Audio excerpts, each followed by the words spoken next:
Donc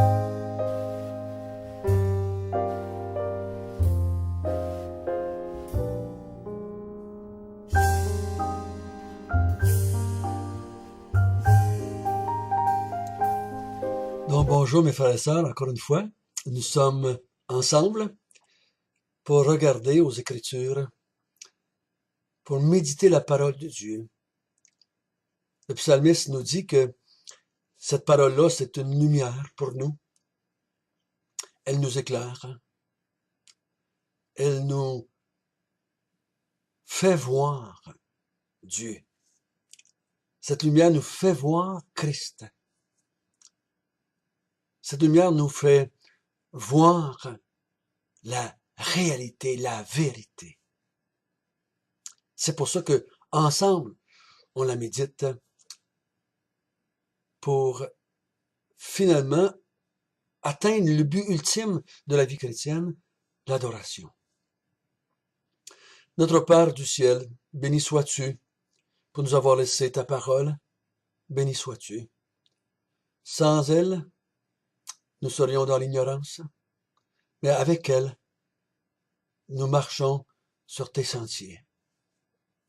Avec elle, nous voyons notre Dieu.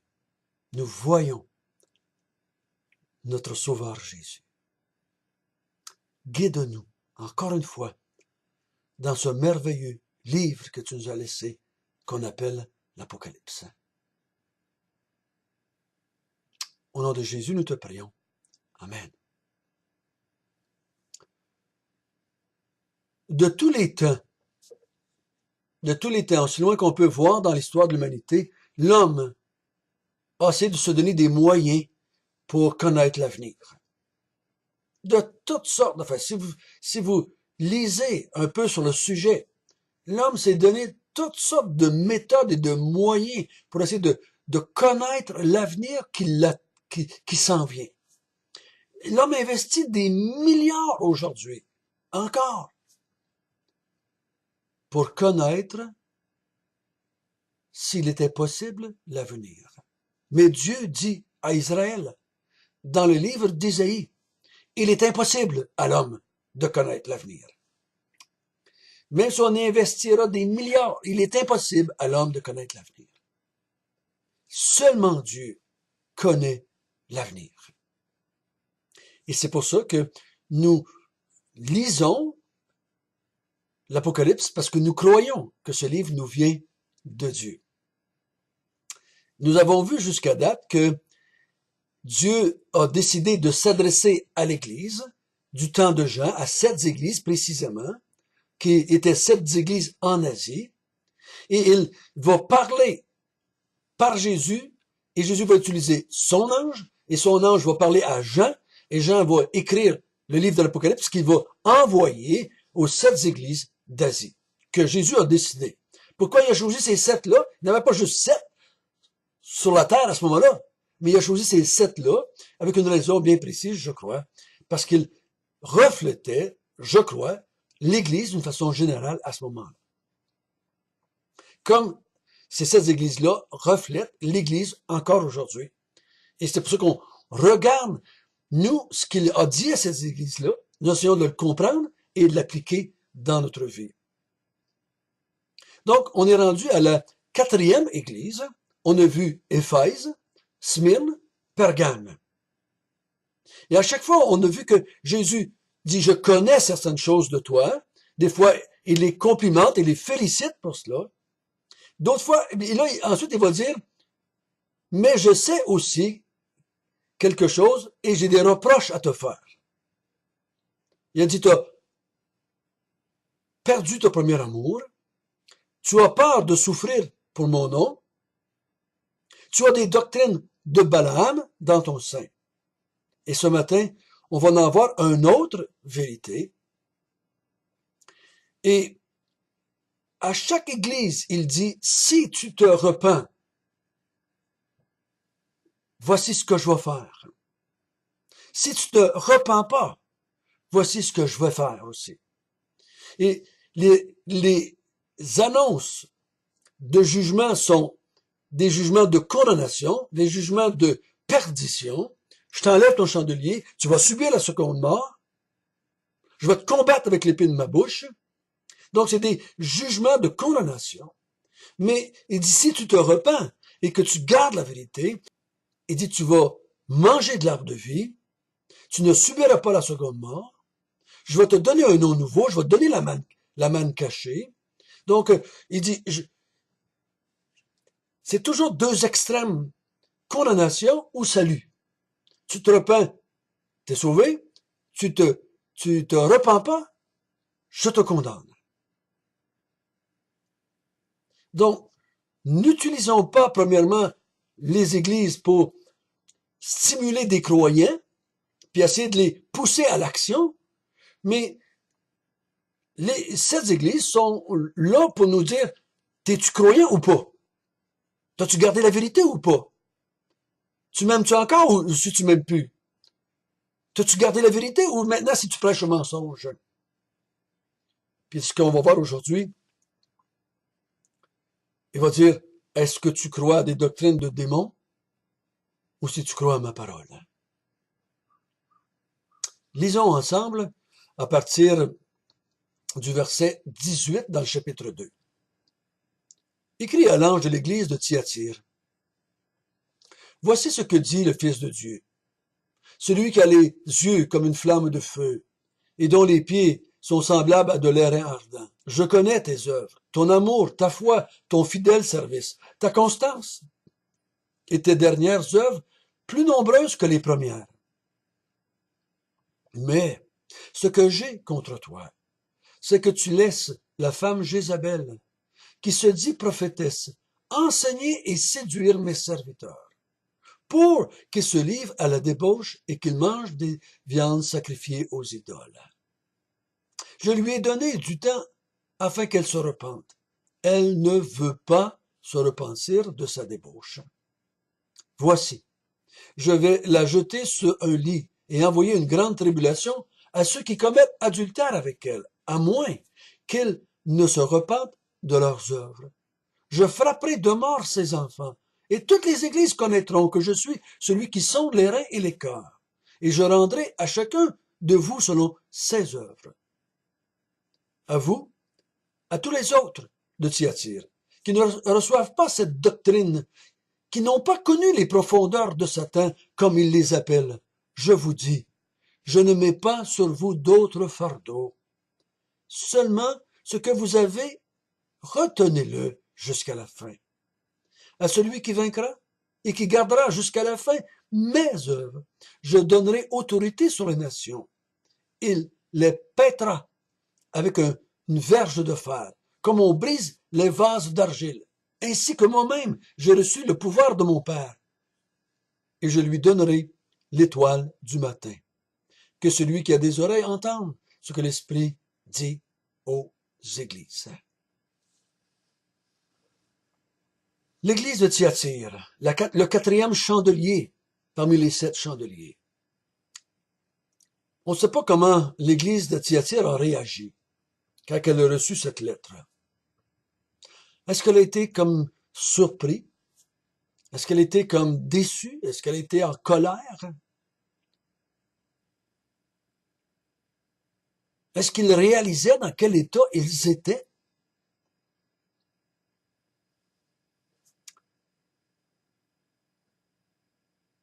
C'est pas facile de recevoir une telle lettre. De proclamer qu'on est une église de Christ, de proclamer qu'on est des enfants de Dieu, de proclamer qu'on est des chrétiens, et que là, le Maître, le Seigneur, notre Dieu, notre Sauveur, dit, « Hey, réveille-toi! » Il y en a une gang parmi vous qui croyez, qui servez Satan.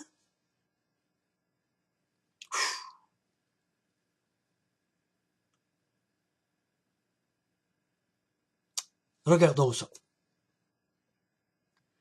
Il se présente, encore une fois, avec une partie de la vision première du premier chapitre.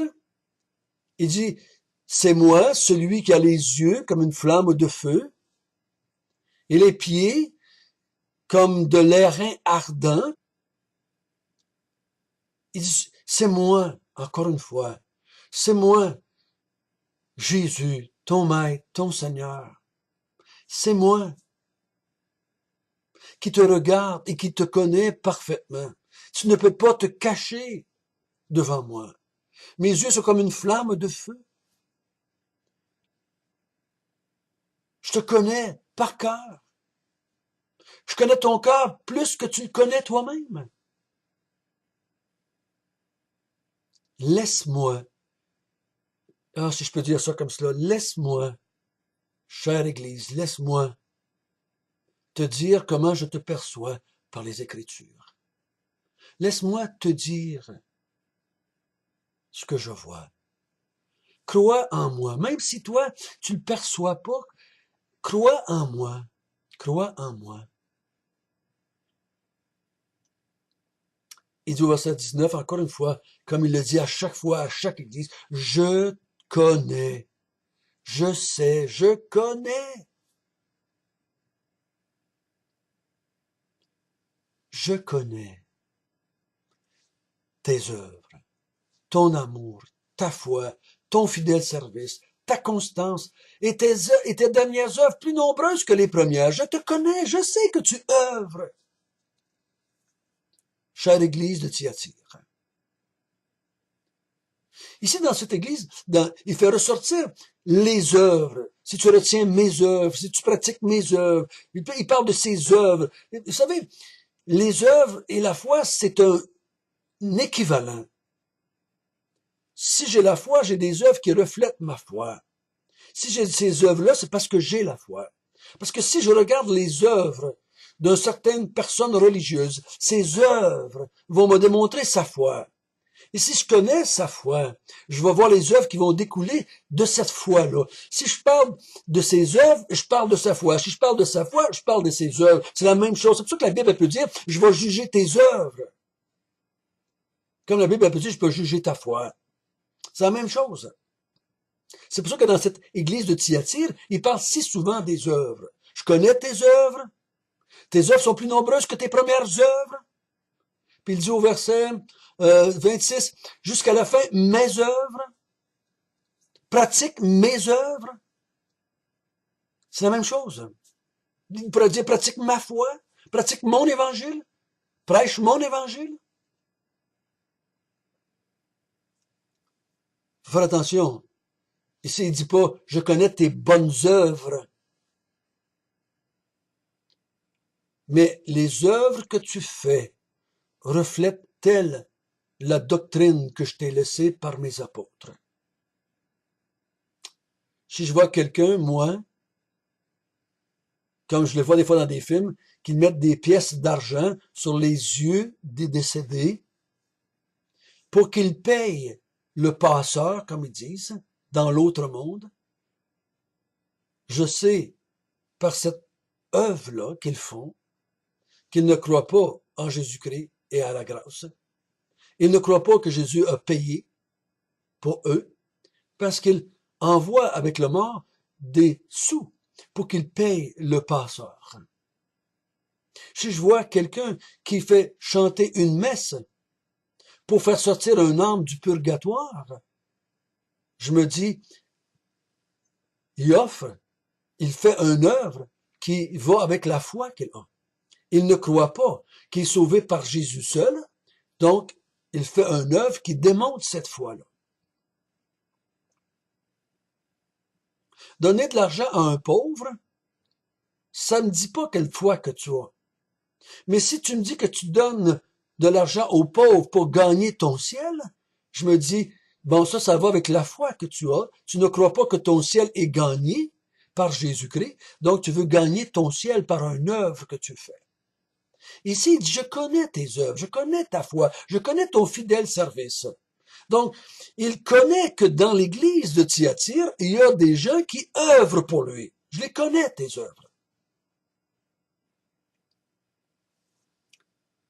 Mais, il y a dans ton sein, il se passe quelque chose dans ton sein qui reflète qu'il y a quelque chose qui marche pas. Tu fais certaines choses qui ne cadre pas avec la foi en moi. Tu dis des choses qui ne reflètent pas la grâce. Tu dis des choses, tu fais des choses qui ne reflètent pas que tu crois que je suis Dieu, peut-être. Que tu ne crois pas qu'il y a un jugement dernier. Tu dis des choses ou tu enseignes des choses qui ne reflètent pas qu'il y a un enfer qui existe. Il se passe de quoi, là, dans ton église? Et il dit, mais ce que j'ai contre toi, c'est que tu laisses la femme Jézabel, qui se dit prophétesse, enseigner et séduire mes serviteurs, pour qu'ils se livrent à la débauche et qu'ils mangent des viandes sacrifiées aux idoles. Encore la même chose que la dernière fois, avec les prophètes de Balaam, les Nicolaïtes. Jézabel, si vous lisez l'Ancien Testament, elle était au temps de Élie. C'est elle qui avait entraîné Akab, le roi d'Israël, à l'idolâtrie, à adorer Balaam et les Astartés, à adorer de faux dieux. C'est Jézabel qui a fait tuer, qui a voulu faire tuer Élie. C'est elle qui a voulu faire mourir tous les prophètes de Dieu et les prêtres de Dieu dans l'Ancien Testament. C'est cette femme qui s'est levée et a entraîné Israël dans l'idolâtrie. Que finalement, Dieu va intervenir par Élie et il va châtier son peuple pour qu'il revienne à la vérité, revienne à lui. C'est pour ça que dans l'Ancien Testament, Dieu dit par le prophète Élie, Israël, reviens à moi, reviens à moi. Si t'es éloigné, tu es maintenant dans l'idolâtrie. C'est là qu'on voit, dans cette histoire de Jézabel, dans l'Ancien Testament, les prophètes de Balaam qui sont sur le mont Carmel avec Élie et qu'ils vont prier pour faire descendre le feu du ciel sur le sacrifice offert. Vous vous souvenez de cette histoire-là. Ici, il y a, dans l'église de Thyatire, là, faut pas penser que c'est une femme absolument, ça peut être une femme, ça peut être aussi un homme. Il y a quelqu'un, un ou plusieurs personnes dans l'église de Thyatire, qui font comme Jézabel. Jézabel ici est une illustration de ce qui se passe. Je crois pas qu'il y avait, à ce moment-là, une femme dans l'église de Thyatire qui s'appelait Jézabel. Mais il y avait quelqu'un dans l'église, une ou plusieurs personnes dans l'église de Thyatire, qui faisait la même chose que Jézabel. Elle était en train de détourner l'église de la vérité. Elle était en train d'emmener l'église dans l'idolâtrie. Ça veut dire que l'église se détourne de Dieu, se détourne de Jésus, se détourne de la parole de Dieu.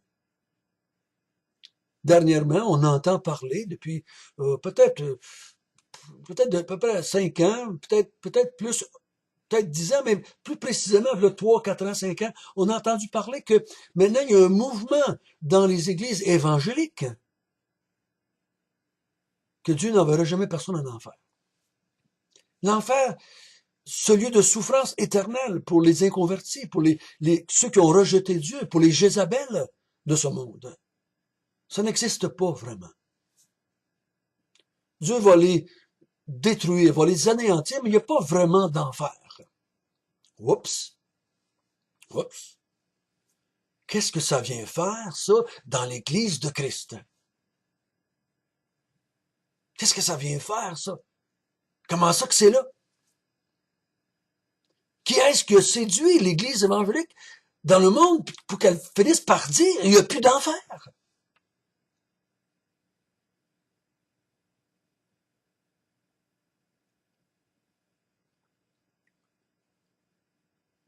Dans certains mouvements évangéliques, à un moment donné, on s'est mis à dire que Jésus-Christ n'était pas vraiment ressuscité corporellement, mais spirituellement.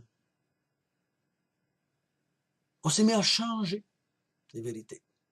Et si vous avez étudié un peu l'histoire, les mouvements qu'aujourd'hui on déclare non chrétiens, dans les années 1800 jusqu'à 1900, on appelle ça s'appelle l'âge de la lumière.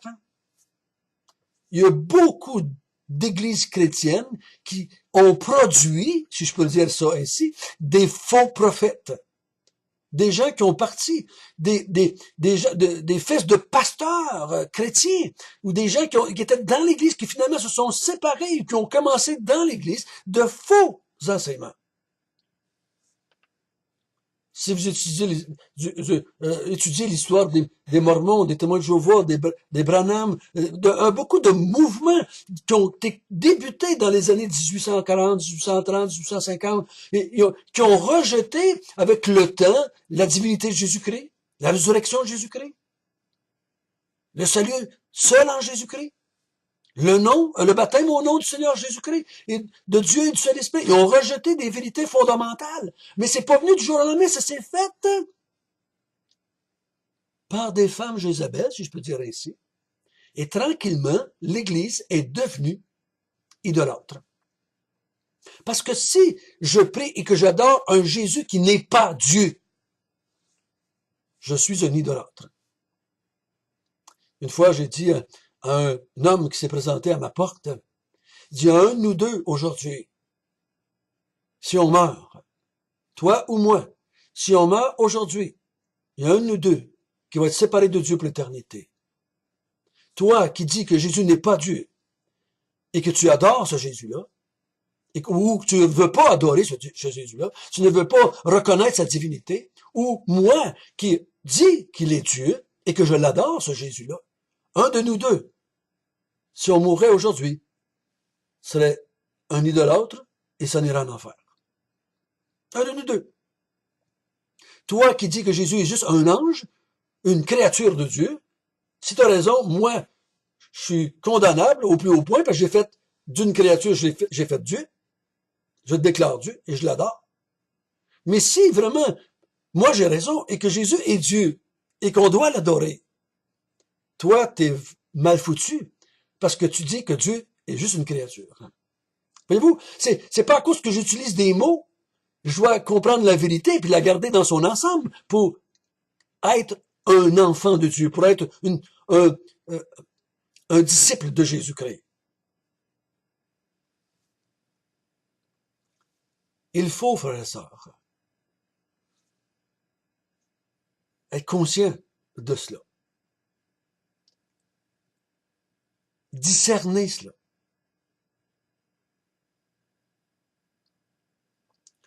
Et Jésus dit au verset 21, je lui ai donné, à qui? Cette femme Jézabel-là, du temps afin qu'elle se repente. Et elle ne le veut pas. Elle ne veut pas se repentir de sa débauche. Le mot débauche, là, on sait que c'est une débauche spirituelle. Dieu va donner du temps à certaines personnes, à certaines églises, du temps pour qu'ils se repentent de leur débauche spirituelle, de s'être détournés de la foi, de s'être détournés de Christ, de s'être détournés de la croix, de s'être détournés des Écritures. Je t'ai donné du temps, mais tu ne veux pas te repentir. Donc, qu'est-ce que je vais faire? Je vais envoyer contre toi une grande tribulation. À elle et à tous ceux qui couchent avec elle. À tous ceux qui commettent adultère avec elle.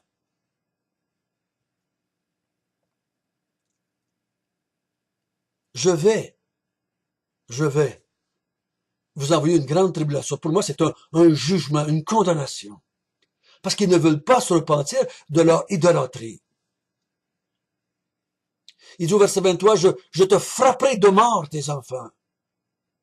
Et toutes les églises vont connaître que je suis celui qui sonde les reins et les cœurs. Et je rendrai à chacun selon ses œuvres. Des fois, ça nous chicote un petit peu, nous autres les chrétiens, parce qu'on dit qu'on n'est pas sauvés par les œuvres. Mais on comprend ce qu'il est en train de dire ici. Il dit, je vais te rendre selon tes œuvres. Si tes œuvres ne reflètent pas que tu crois en moi, que tu crois à l'Évangile, que tu crois en Jésus-Christ, si tu crois en Dieu, que tu crois à la grâce de Dieu. Si tes œuvres ne reflètent pas que tu crois en moi, je vais t'envoyer une grande tribulation, un jugement. Un jugement. Donc, ici, il dit à l'église de Thyatire, qui se dit une église chrétienne. Il dit, il y en a dans ton sein une partie de ces gens-là qui ne croient plus à la vérité. Ils sont idolâtres. Ils croient à un faux Jésus. Ils croient à un faux Dieu. Ils croient à un faux évangile. Ils croient à un faux évangile.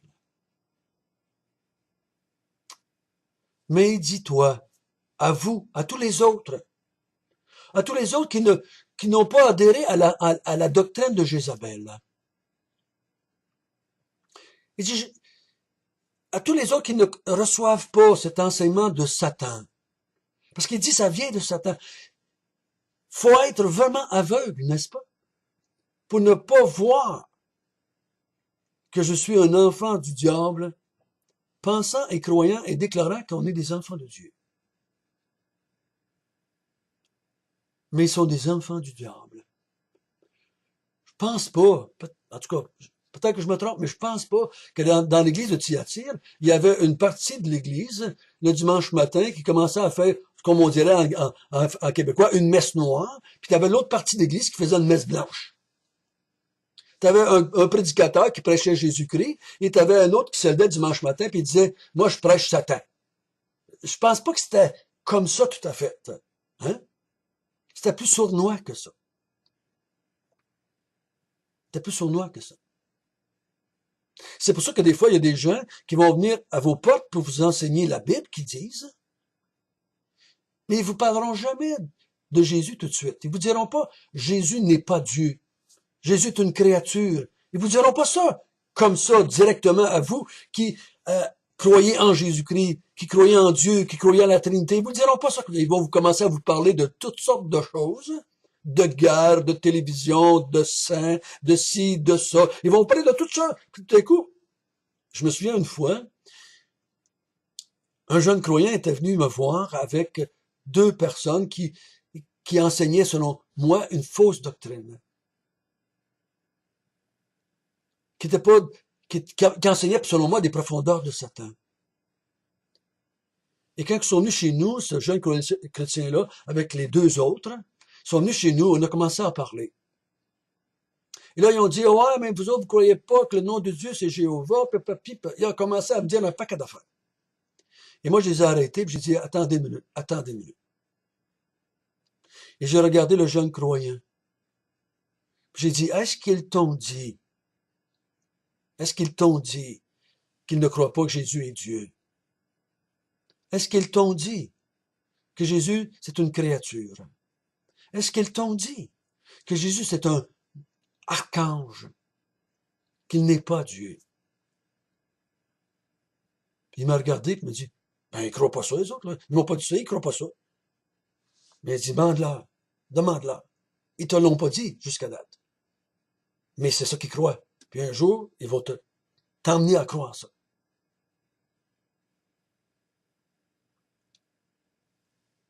Et je crois que c'est ça qui se passe des fois dans la vie d'une personne ou dans la vie d'une église. C'est tranquillement, ça se développe et on s'éloigne de la vérité petit à petit jusqu'au jour où est-ce qu'on prêche des profondeurs de Satan. Mais il dit à toutes vous autres qui n'avez pas cru à ça, voici ce que je vous demande. Retenez ce que vous avez reçu de moi. Retenez ce que les apôtres vous ont enseigné, mes apôtres. C'est pour ça que Jude va dire à l'Église, retenez la foi qui a été transmise une fois pour toutes. Retenez, c'est tout ce que je vous demande. Je vous demande pas de faire des exploits chrétiens, en guillemets. Je vous demande pas de faire un paquet d'œuvres pour essayer de gagner quelque chose dans le ciel ou gagner une certaine bénédiction. Ce que je vous demande, retenez la foi que je vous ai transmise. N'ajoutez rien, qui va dire à la fin du chapitre de l'Apocalypse, n'ajoutez rien et n'enlevez rien. Gardez, retenez, c'est tout ce que je vous demande. Restez attachés à la vérité.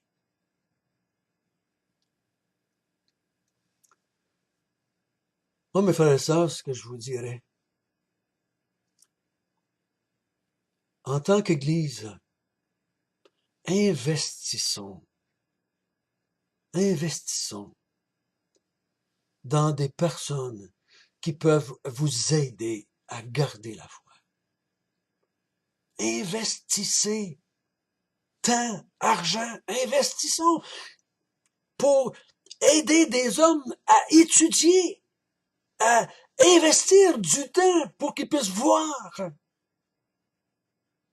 Comment est-ce que Martin Luther a-t-il commencé la réforme? Parce qu'il était en train de traduire la Bible. Il passait sa vie à étudier les Écritures, puis à la traduire. Il a découvert que l'Église était en train de s'éloigner de la vérité et qu'elle était éloignée de la vérité. Dieu, à travers Martin Luther, a essayé de faire la réforme et Martin Luther voulait que l'Église catholique se repente. Mais elle ne l'a pas fait. Finalement, il est sorti de là. Investissons du temps, ceux que vous croyez qui sont capables de le faire.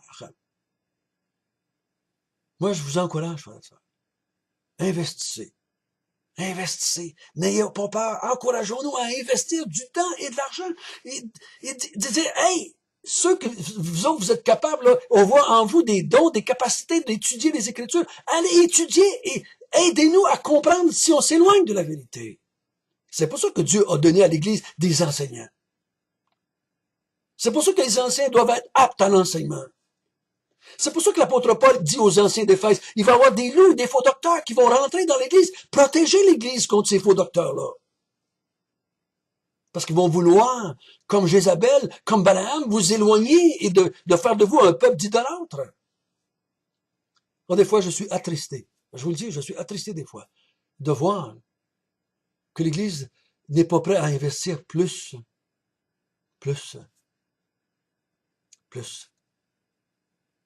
dans des hommes qui vont investir leur vie à comprendre les Écritures et à enseigner les Écritures à l'Église.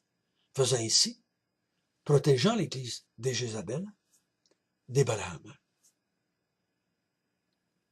Et là, il dit, au verset 26, à celui qui vaincra, celui qui ne se laissera pas entraîner par Jézabel, et qui dit à celui qui vaincra et qui gardera jusqu'à la fin mes œuvres. Donc à celui qui va retenir jusqu'à la fin. Jésus l'avait dit pendant qu'il était sur la terre. Celui qui va persévérer jusqu'à la fin sera sauvé. Donc si tu gardes pendant 20 ans et que tu lâches, t'es pas sauvé. Si tu gardes pendant 50 ans et que tu lâches, t'es pas sauvé. Il faut que tu gardes jusqu'à la fin les œuvres. Qu'est-ce qu'il va faire? J'ai dit, je donnerai autorité sur la nation. Il les paîtra avec une verge de fer, qu'on brise avec les vases d'argile. Ainsi que moi-même, que j'ai reçu de le pouvoir de mon Père. Je crois qu'il cite en partie le psaume 2. Celui qui va garder mes œuvres jusqu'à la fin. La façon que je pourrais le résumer, c'est il va régner avec moi. Comme moi, je vais régner sur les nations et que je vais paître les nations, que je vais détruire les nations rebelles comme on détruit un vase d'argile avec une verge de fer.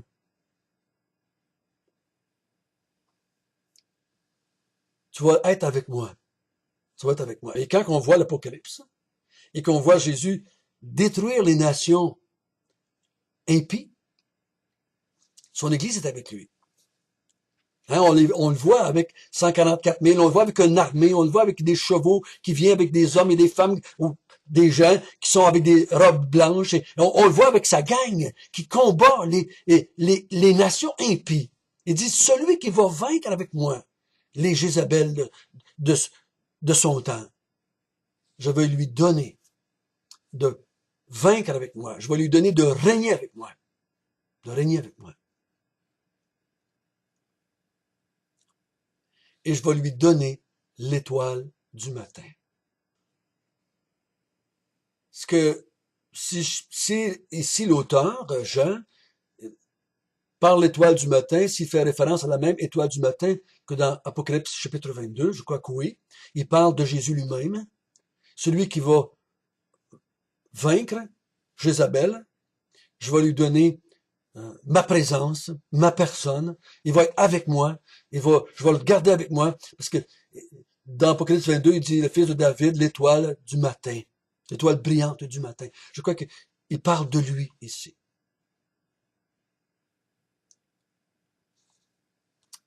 Que celui qui a des oreilles entende ce que l'Esprit dit aux églises. Jésus n'est pas en train de dire là, que juste les sons, mais il parle de bien recevoir cet enseignement-là. Il a dit lui-même pendant qu'il était sur la terre que ceux qui ont des oreilles pour entendre, entendent. Donc, que ceux qui ont vraiment reçu de Dieu la capacité de comprendre et de croire, comprennent et le mettent en pratique ce que je viens d'enseigner dans cette église de Thyatire. Donc, frères et sœurs, si je peux le dire ainsi, il est plus important de combattre la fausse doctrine que de combattre le péché. Prenez-moi pas mal, là. Je suis pas en train de vous dire qu'il faut pas combattre le péché dans notre vie. Mais je crois que il y a beaucoup de mouvements religieux qui essaient de combattre le péché sous toutes ses formes.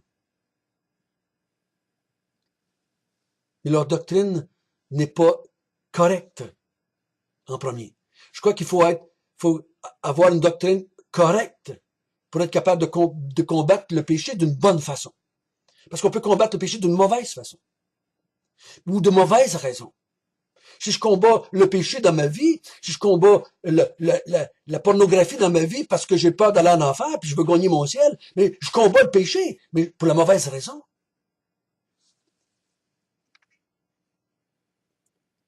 Combattons la fausse doctrine. Prions. Priez, frères et sœurs. Priez pour ceux qui vous enseignent. Priez. Ne vous lassez pas de prier pour ceux qui vous enseignent, afin qu'ils vous enseignent les voies de Dieu, afin qu'ils vous gardent des Jézabel de ce monde. Notre Père du ciel, merci. Merci que ce matin, tu nous donnes aussi cette exhortation-là à nous qui vivons en 2012. Tu nous dis, combattez les Jézabel. Regardez si vous n'avez pas des Jézabel dans votre vie ou dans votre église. Et s'il y en a, combattez-les. Chassez-les s'il le faut, s'ils ne veulent pas se repentir. Avertissez-les. Avertissez-les qui sont dans les profondeurs de Satan. Avertissez-les qu'il va y avoir une grande tribulation sur eux s'ils ne se repentent pas. Seigneur, et je te prie pour ceux qui enseignent dans les églises. Donne-leur de comprendre que c'est leur priorité d'investir leur temps et leur vie dans les Écritures, pour garder le peuple de Dieu, pour veiller, comme Pierre dit, sur le peuple de Dieu. Je te prie pour que les églises puissent libérer leurs enseignants des tâches administratives et qu'ils puissent donner aux enseignants tout le temps nécessaire pour qu'ils puissent étudier les Écritures et garder l'Église dans la vérité. C'est au nom de Jésus que je te prie. Amen.